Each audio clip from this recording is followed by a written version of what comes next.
Hello friends, my name is Ahmed. Welcome to NDT and Quality YouTube channel. So here in today's video I am going to discuss a very important topic related to NDT Level 3.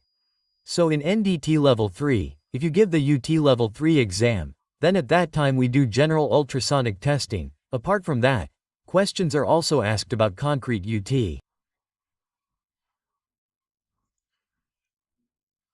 So when you do UT of concrete, at that time many techniques are used separately in it.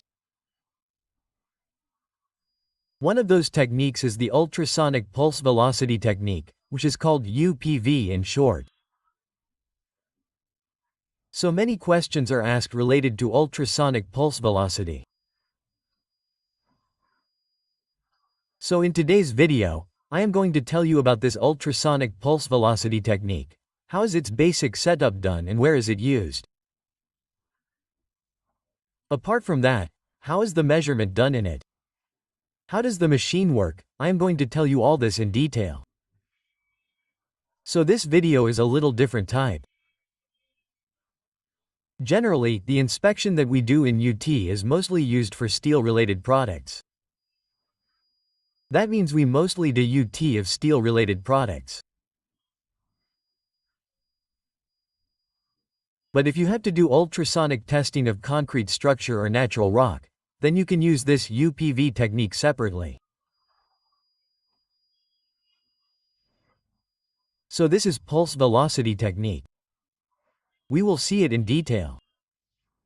So if you have not subscribed to our channel yet, then definitely subscribe to the channel. Share this video with your friends and colleagues.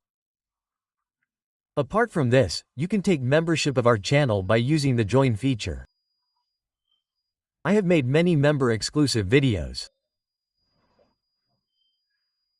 So here you will find videos of NDT Level 2 Level 3 and apart from this I have also made videos in detail of codes and standards. In that generally AWS, ASME, API, apart from that what are its acceptance criteria? You will find many videos of ASTM standards. So to get access to all these videos, you can take a membership. So here let's see how the pulse velocity technique works.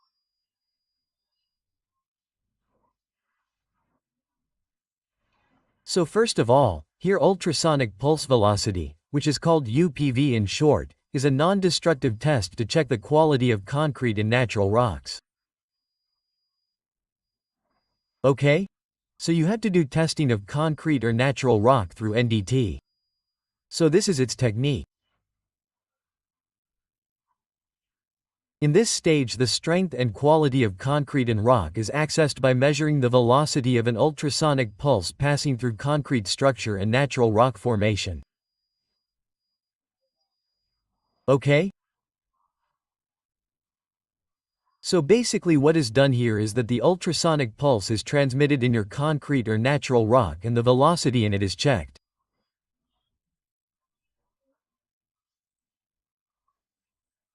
Meaning that the velocity will be measured and according to that it will be checked whether this structure, concrete or natural rock is okay or not. So I will tell you in detail how this will be done. So see how the frequency range is in this test. The oscillation frequency is in the range of 40 kHz to 50 kHz used for the test. Okay, so look here, this velocity is very low. Generally, we do UT of steel. So at that time we use probe from 1 MHz to 4 to 5 MHz. This is in megahertz. That means a very high 10.6 Hz is megahertz. Whereas here, when we do UT of paint, it is at 40 kHz. Okay, that means this is a very low frequency. So in this, you need more penetration. For this, you have to keep the frequency low. Procedure for ultrasonic testing is outlined in ASTM C597. Okay? So if you want its procedure, then you can use ASTM C597, which is the standard of ASTM. This test is conducted by passing a pulse of ultrasonic through the concrete to be tested and measuring the time taken by the pulse to get through the structure. Okay? So what happens here in the basic setup is that you have to transmit the ultrasonic pulse into whatever concrete or material you have, and you have to find the time in it. That means how much time it takes to reach from one probe to another. Okay? Basically, the through transmission technique that we have seen in steel, the same technique is used in this. So I have already made a video of through transmission. So you can see that. How is the setup done in through transmission? So this is the kind of setup in it. So the time taken by the wave to reach from one probe to another is noted. And there is a formula for this, I will tell you later. So you have to pass the pulse and check how much time it takes for that.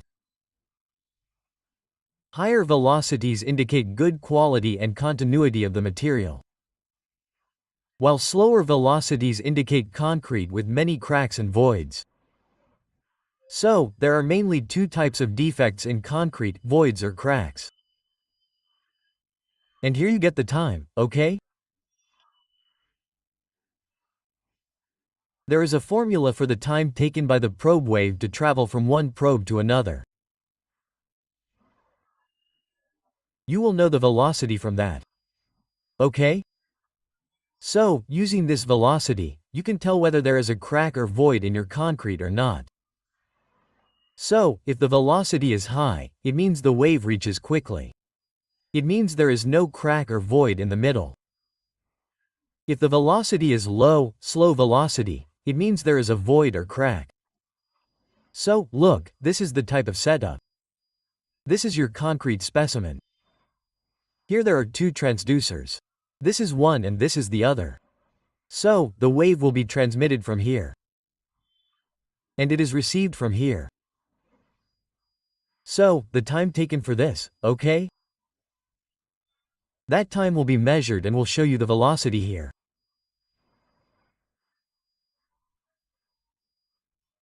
So based on the velocity that you see, you will be able to find out whether your material is okay or not.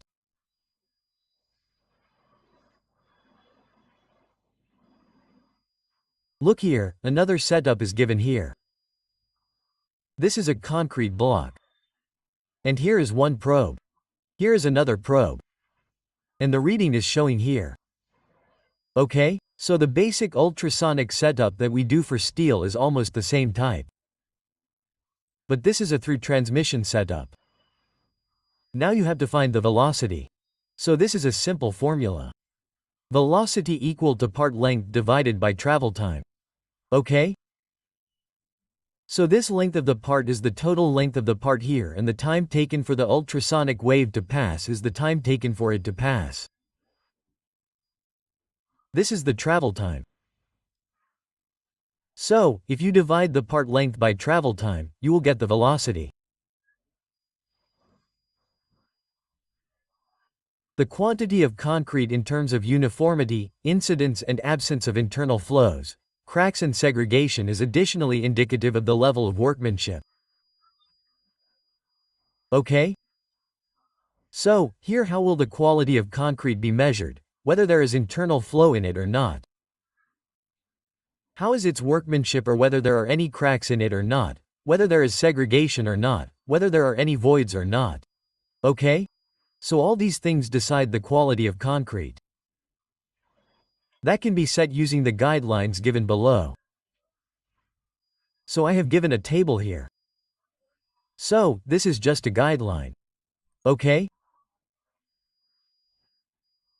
Finally, you have to decide the acceptance criteria according to the specification you have or whatever standard you use. I will tell you this table later. So you can also take it according to this table, which has been evolved for characterizing the quality of concrete in structure in terms of the ultrasonic pulse velocity. So the table given below is a kind of guideline. Okay, you have to use this. It is not necessary. For example, the velocity is given in kilometer per second. Suppose it is more than 4.5 kilometers per second or more. So it is excellent. Okay, the quality of concrete is excellent. If it is between 3.5 to 4.5, it is good. That means the quality of your concrete is good. If it is between 3 to 3.5, it is medium quality, and if your velocity is below 3 in kilometer per second, then it is doubtful. Okay? So in this way, you have been given a kind of acceptance criterion here. Ultrasonic pulse velocity can be used too. Okay, its use is given here. What will be known from this technique? Evaluate the quality and homogeneity of the concrete material. Okay? So you will get to know the quality, homogeneity. Predict the strength of concrete. So you will get to know the strength of the concrete. Evaluate the dynamic modulus of elasticity of concrete. So you will also get to know the modulus of elasticity. Estimate the depth of cracks in concrete. So you will also get to know the depth of the crack. Detect internal faults. Cracks, honeycombing and pore patches. So, all these types of defects are there in your concrete material. Like cracks, honeycombing or pore patches. So, you will get to know about all these types of defects. So, with this type of ultrasonic pulse velocity system, when you test the concrete, you have to use this machine at that time. If you are preparing for ASAT NDT Level 3, then you may also have UT Level 3 UT method, and 2-3 questions from this may come at that time. So I hope you understood the video. If you have any doubt in this, then you can ask me in the comment box. Okay, thank you.